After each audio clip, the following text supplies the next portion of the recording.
Today, I am going to show you exactly how I turn regular horizontal footage into polished, high-end vertical videos using Adobe Premiere Pro. We are also going to look at how I sneak in a little Vizard magic so you can stop wasting your time on manual editing and focus more on creating content. Whether you are pumping out Instagram Reels, TikToks, or just standard phone-first clips, this workflow will help your vertical videos feel native and clean. Quick intro for those who don't know me, I am Alex, a videographer who pretty much lives for sports and short-form content.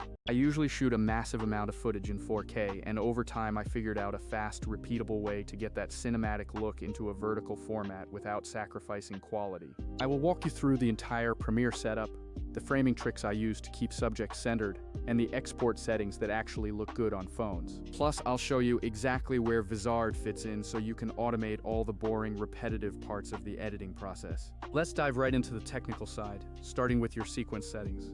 First, hit Command+N, or just go to File and create a new sequence, and name it something like vertical sequence. Go into your sequence settings and change the frame size from 1920 by 1080 to 1080 by 1920. That simple flip creates a vertical 9:16 canvas, which is essentially full HD video just rotated for your phone. If you want a 4:5 Instagram post instead of the standard tall format, just change the 1920 value to 1350 and you will get that perfect, slightly wider vertical frame. Always keep your frame rate and your color space consistent across your projects. I personally edit at 23.976 frames per second and stick to Rec 709 for working color so I don't have to overcomplicate things. Click OK on that settings box and we are good to go. Now, let's talk about workspace, because that matters more than people realize. I like to arrange my editing software so I can actually preview that vertical frame vertically, instead of cramming it into a horizontal preview window. This little change makes the actual editing process a lot less awkward and significantly faster. Next, import your raw footage into the project. If you shot vertical in 4K and dragged it onto this 1080 by 1920 timeline, your software will likely show the full 4K frame scaled down. For those specific clips, a right-click and choosing scale to frame size can be incredibly handy. It effectively brings a 4K vertical clip down to fit your screen perfectly without losing any detail. If it happens to be a log clip, drop in a quick LUT or a basic grade so you aren't stuck looking at a flat, gray image the whole time. Now, you are going to hit two common scenarios constantly.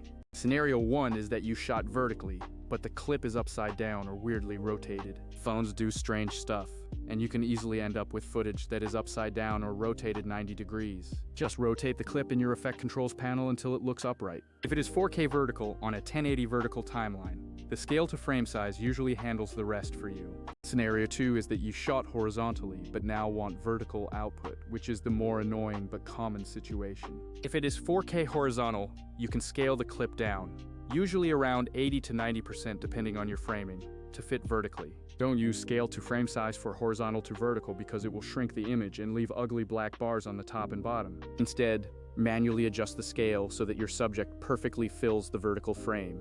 Once you have the horizontal clip sized, you need to animate the position to keep the action centered. Scrub through, find the player or subject you want to prioritize, and add position keyframes at the start and the end. Nudge those X and Y values so that your subject stays perfectly in frame throughout the entire shot. Select your keyframes, right-click, and choose Ease In and Ease Out to smooth the transitions. That little step makes the motion look way less robotic and much more natural. Here's why shooting in 4K really helps.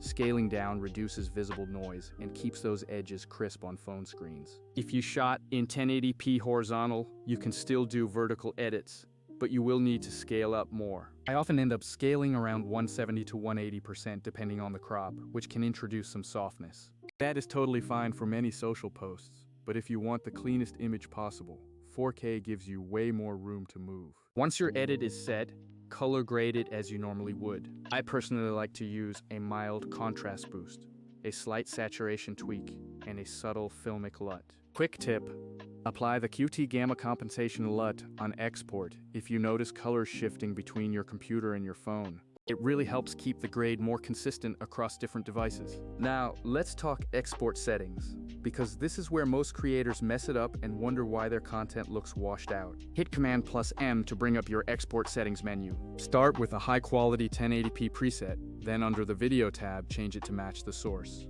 This should give you that correct 1080 by 1920 frame size. Check the boxes for render at maximum depth and use maximum render quality for cleaner results. For bitrate, I usually use VBR 1 pass for speed and set the target to around 50 Mbps. If you want to shrink the file size and have extra time, VBR 2 pass with a 40 Mbps target gives a slightly cleaner file.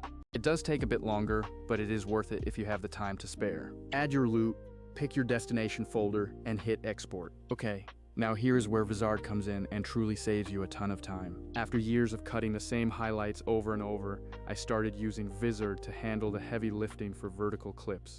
Vizard's AI finds the most compelling parts of long-form footage, like highlight moments or big reactions, and creates ready-to-post vertical clips. That means you can spend minutes setting up exports instead of hours scrubbing and keyframing every single clip. There are two main workflows I use depending on the project. Workflow A is Premiere first, then Vizard finish. Do your heavy creative edit in Premiere for montages or multicam, then export a nice high-quality master file. Upload the full video to Vizard, and the AI will auto-detect highlight moments to generate multiple vertical cuts. Use Vizard's content calendar to schedule those clips over the next few weeks. It will auto-schedule and publish for you based on your frequency settings, so you don't have to manually upload every single day.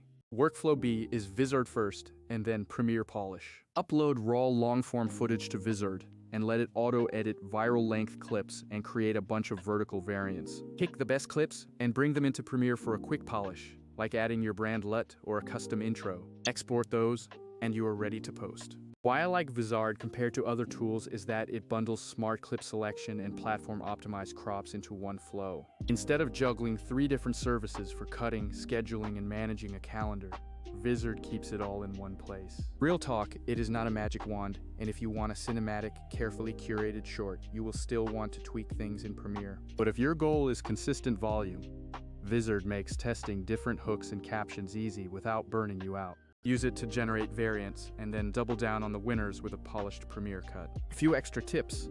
Shoot in 4K when possible to give yourself breathing room for vertical crops. Keep important subjects near the center when you can because it makes vertical reframing much less painful. Don't be shy with slight zooms or position keyframes to keep the motion interesting, because subtle moves read better on phones. Always check your exports on an actual phone before posting. Colors and contrast often look completely different on a small, high-quality mobile screen. If you are experimenting with different tools, try exporting a master from Premiere and uploading it to Vizard to compare. 9 times out of 10, you will get 3 to 6 strong verticals that are immediately ready to publish.